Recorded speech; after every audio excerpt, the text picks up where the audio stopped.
you know, merong, yeah. What?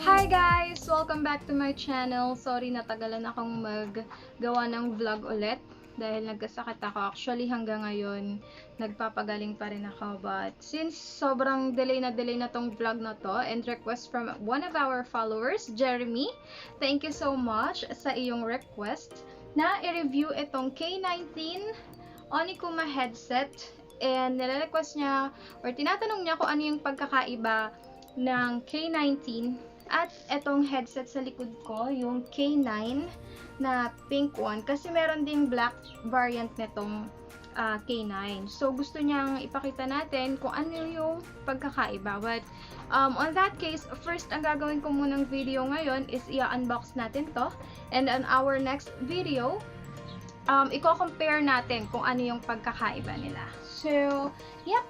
And I also would like to thank Onikuma PH para sa pagbibigay ng headset na to. And they are now one of our official sponsors. Thank you so much. And please follow their page, guys. If you are looking for affordable and heavy-duty headsets, that's the right place to go. So just send them a message and inquire what would be the best headset for you. Yan, marami sila.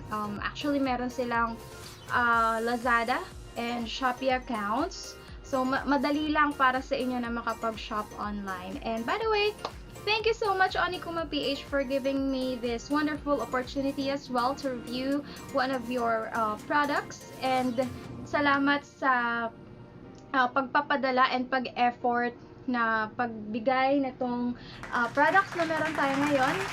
So, yeah, actually, meron pa tayong aabangan this coming December. Meron silang parating na bagong item. So, let's just wait for that one, guys. Special mention to Jeremy. Thank you so much, Jeremy. And I'm really sorry na delay tong vlog na to dahil nagkasakit ang lola nyo.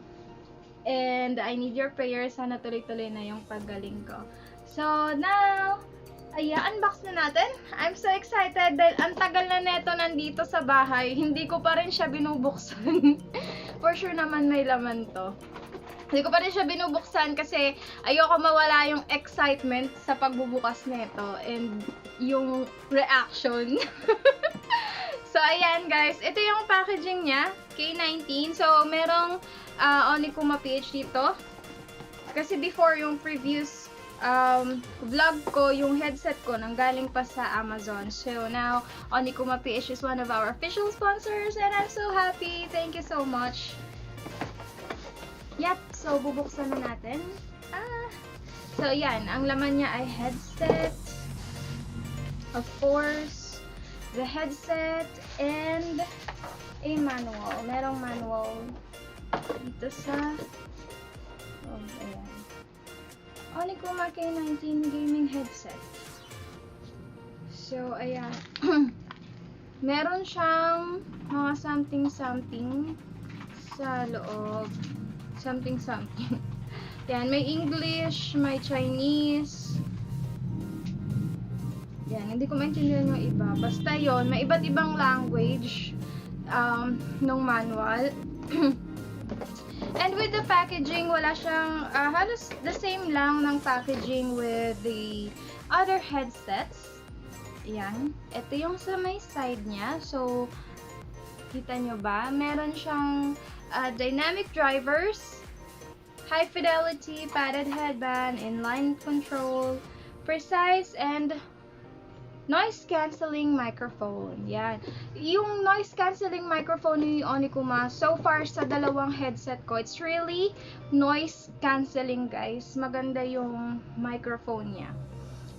By the way, hindi rin pala ako nakagawa ng video with microphone testing. So, no worries, guys. Gagawin natin yan lahat ngayon. Yan. Ito yung front view.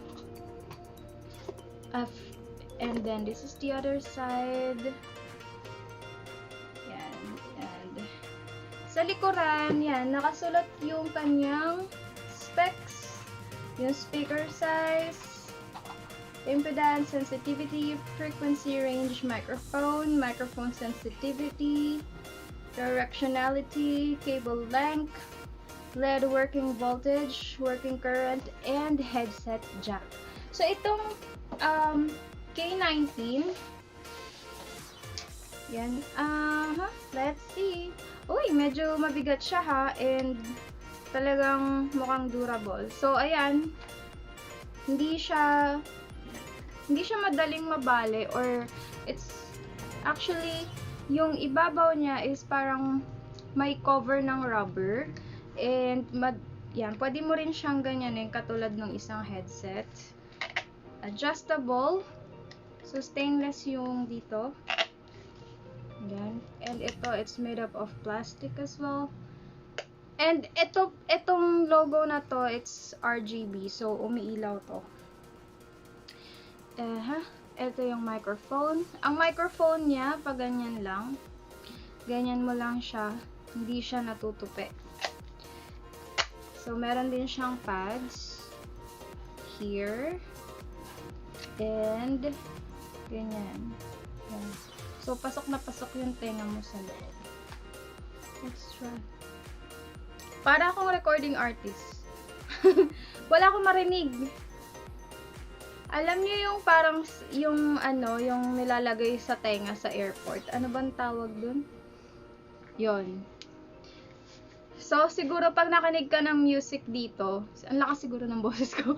So, pag nakinig ka ng music doon, for sure, yun lang yung maririnig mo. Hindi mo rinig yung paligid mo. Kasi, talagang sobrang enclosed siya dahil dito sa, channeling. Sa channeling.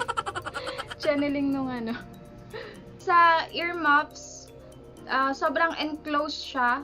Parang masasabi kong studio studio quality type siya ng headset, parang ganon.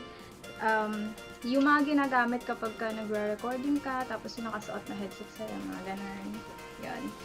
And as usual, ito yung gustong-gusto ko sa wire nila. Meron siyang cover. And yung headsets ni Onikuma, yung wires nila ay dumaan sa pull-in test. So, hindi siya basta-basta or madaling masira. Kasi yan ang number one problem natin when using headsets, diba?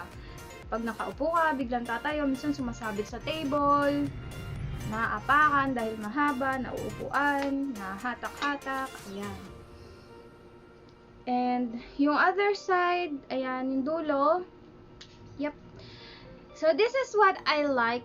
Kasi walang ganito yung K9 ko.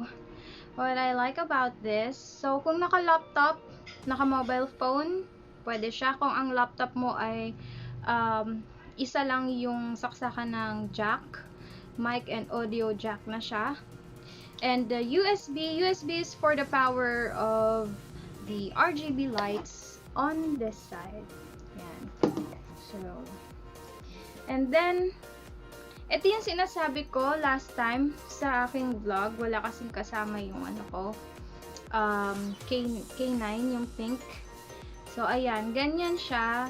Meron para sa microphone and merong para sa audio. So, gagamitin mo naman to, like for example, kung ikaw ay naka-desktop computer, i-connect mo lang yan ng ganyan. Ayan. Ito yung isang side, and then ito yung isang side. Ito yung three lines na na jack.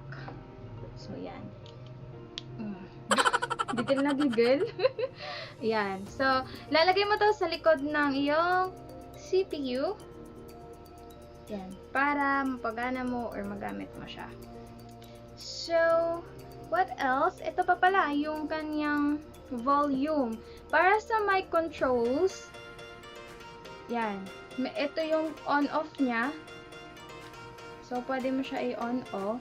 No need na mag-mute ka sa iyong computer.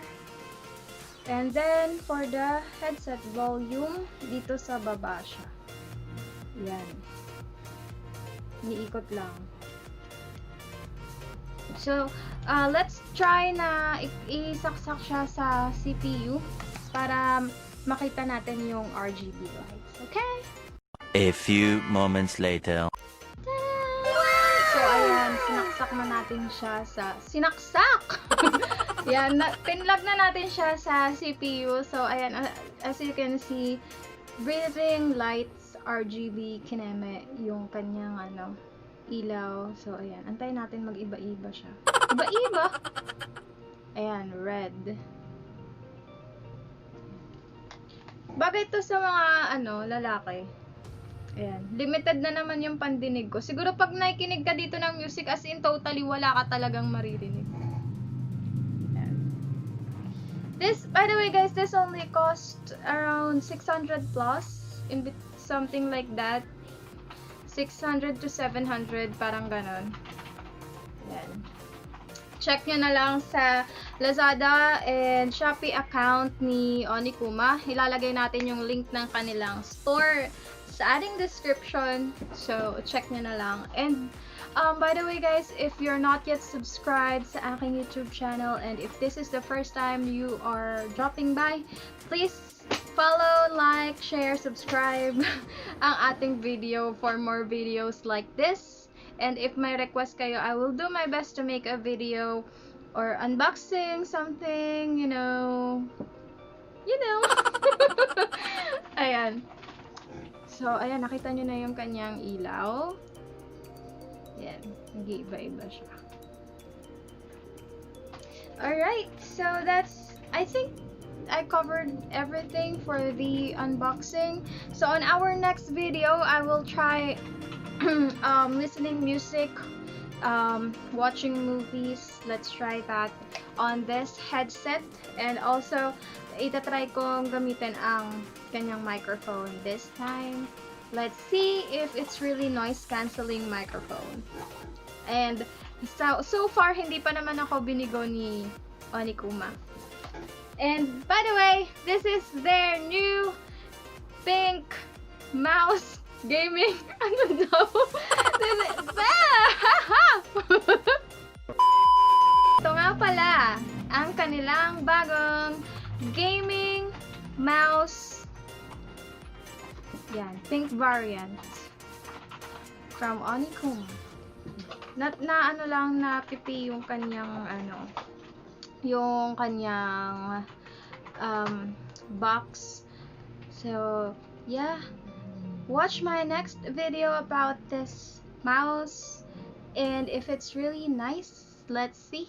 And if it's really pink, leave your comments guys. What do you think about or if you have questions about this K19 headset, sasagutin ko yan, and I can read all of your comments guys. By the way, thank you so much for supporting my previous video. I didn't expect that na it will gather almost 4,000 played or watches. Please continue supporting my my YouTube channel guys, and thank you so much. Happy 100 subscribers! I'm so happy! Siguro, if marami nang nagko-comments, mamimigay ako ng headset sa ating lucky subscriber. Siguro pag meron akong 500 subscribers. Thank you so much guys! Bye!